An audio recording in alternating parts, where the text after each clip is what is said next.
जय हिंद, जय भारत, वंदे मातरम। मैं रविंद्र फौजी आज एक छोटा सा संदेश में हमारे जवान साथियों को देना चाहता हूं। जैसा कि पिछले 2 या 3 दिन से आप लगातार देख रहे हो, ट्विटर पर हम लगातार वीडियो के जरिए हमारी आवाज को उठा रहे हैं। अभी भी मैंने 1-2 वीडियो डाले हैं जो मात्र 15 या 20 मिनट में हजारों लोगों के पास जा रहे हैं। यहां जरूरी नहीं है कि वो लोग इस बात को लाइक करें या ना करें, लेकिन कहीं ना कहीं उन लोगों तक हमारी बात पहुंच रही है, यानी कि हमारा प्रयास धीरे धीरे सफल हो रहा है। यहां मैं आप लोगों से एक अपील करूंगा। हालांकि मुझे पता है कि ट्विटर हमारे सर्विस सोल्जर के लिए बैन है, लेकिन आप अगर करना चाहो, अपने दोस्तों को, रिश्तेदारों को, अपने फैमिली के फोन से, किसी भी फोन से इन चीजों को रीट्वीट करके मात्र 5 या 10 दिन के अंदर हम इस चीज को हाईलाइट करके हमारी जो ये बीमारियां हैं, बड़ी बड़ी सेवादारी, वेटरगिरी, अफसरों के निजी और घरेलू काम, सबको पता है कि हमारी 50% सेना की नफरी अफसरों की अय्यासी में लगी हुई है, और उसी कारण हमारे बाकी 50% जवानों पर जो एक्स्ट्रा बोझ पड़ता है, एक्स्ट्रा ड्यूटी उनको देनी पड़ती है, ना उनको छुट्टी मिलती है जो ग्राउंड के जवान हैं, और ना प्रमोशन, मेडल सारे वो लोग लेते हैं जो सिर्फ बूट पुलिस में लगे हैं। यहां मैं हमारे उन भाइयों से भी कहना चाहता हूं, कुछ लोगों से तो जबरदस्ती और जोर जुल्म पर ये काम कराए जाते हैं, कुछ लोग वॉलेंटियर हैं। उन दोस्तों से कहना चाहता हूं, दोस्तों वर्दी की इज्जत रखो। जो आप तिरंगे के नीचे कसम खाते हो ना कि हाँ, मैं इस देश की सुरक्षा के लिए भर्ती हुआ हूं और इसी के लिए काम करूंगा, लेकिन आप कहीं ना कहीं दबाव में, प्रेशर में जो काम कर रहे हो, प्लीज उसके लिए मना कर दो। किसी भी आर्मी ऑर्डर में किसी के घर जाकर काम करना कहीं किसी के लिए ऑथराइज नहीं है। जो सहायक की ड्यूटी लिखी हुई है वो साफ साफ आर्मी ऑर्डर में लिखी हुई है। कर्नल एंड अबव को एक एक सहायक लागू है, वो भी फील्ड के दौरान उसका हथियार पकड़ने के लिए, रेडियो सेट पर जब वो बात करता है उस समय के लिए, और उसकी छोटी मोटी जरूरत को पूरा करने के लिए। कर्नल एंड नीचे के लिए 2 या 3 अफसरों को मिलकर एक सहायक मिलता है जो उनको सूचना वगैरह देने के लिए। किसी के घर में भी उनकी फैमिली, बच्चों की सेवा करने के लिए कोई सहायक लागू नहीं है। अगर आपसे कोई करवाता है तो आप सिर्फ उनसे इतना ही बोलिए कि लिख के दे दो मेरे को कि मेरी ये ड्यूटी है।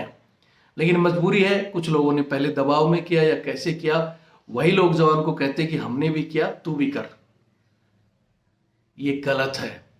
मैंने कल भी उदाहरण दिया था।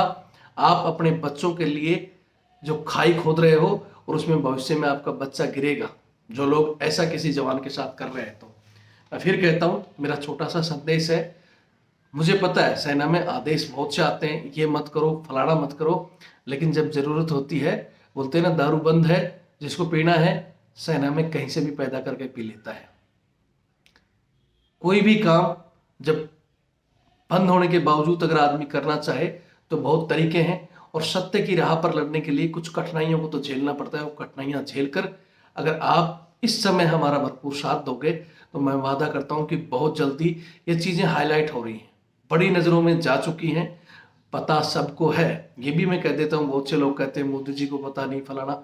लगभग मुझे पता है, सबको पता है। हमने 2017 में धरना दिया, 19 में धरना दिया, 20 में सुप्रीम कोर्ट में भी डाला हुआ है। जो लोग कहते हैं कि भाई सोशल मीडिया पर मत जाओ, हमने सारे प्रयास करने के बाद ये काम किया है, और आगे भी हम वही प्रयास कर रहे हैं कि जो ये चीजें बंद हों। और हर तरह का प्रयास अब हमें करना होगा, नहीं तो आगे आने वाली हमारी पीढ़ियां हमारे से पूछेंगी कि आप लोगों ने क्यों नहीं लड़ाई लड़ी इस चीज के लिए। जो ये सुसाइड हो रही है, ये लोग जो नौकरी छोड़ रहे हैं, क्या कसूर है इनका? एक अच्छी फैसिलिटी, अच्छी इनकम के बाद सिर्फ और सिर्फ सरकारी ड्यूटी से नहीं, इन अफसरों की तानाशाही की वजह से जवान जो अपनी वॉलंटियर डिस्चार्ज की ओर लाइन लगाते हैं। अगर ये बात सही है तो ये वीडियो रुकना नहीं चाहिए, ज़्यादा से ज़्यादा शेयर करो। कुछ लोग उसमें कमेंट्स भी कर रहे हैं ट्विटर में कि भाई जीडी में आए हो तो ये काम करना ही पड़ेगा, अफसर बनकर आओ, फलाना। अगर सभी अफसर बन के आगे तो वो अफसर जो इतने अय्यासी और इतने हो जाते हैं कि वो अपने कच्चे बनियान तक जवान से दुलाना चाहते हैं, जिनकी आंख नहीं खुलती जब तक कोई एक लाकर बैठी उनको नहीं दे दे, वो देश सेवा कर लेंगे? वो खड़े होंगे उस माइनस टेम्परेचर में या उस धूप में, जो एसी कमरों से निकल नहीं सकते, जिनके लेटरिन बाथरूम में एसी गीजर लगे हैं, वो देश की सेवा कर लेंगे? कहीं ना कहीं किसी को तो जवान में भर्ती होना पड़ेगा, और वो होंगे कौन? आपके और हमारे बच्चे, जवान और किसान के बच्चे। ना तो अपर क्लास इसके लिए बोलेगा और ना ही ये राजनेता। आपको और हमको इसकी आवाज़ उठानी पड़ेगी। आवाज़ उठाओ किसी भी तरह, ट्विटर में या हर सोशल साइट में। अब इसको लगातार बोलते हैं, रस्सी ने अपना निशान बनाना शुरू कर दिया है, अब जरूरत है लगातार उसको खींचने की। जय हिंद, जय भारत, वंदे मातरम।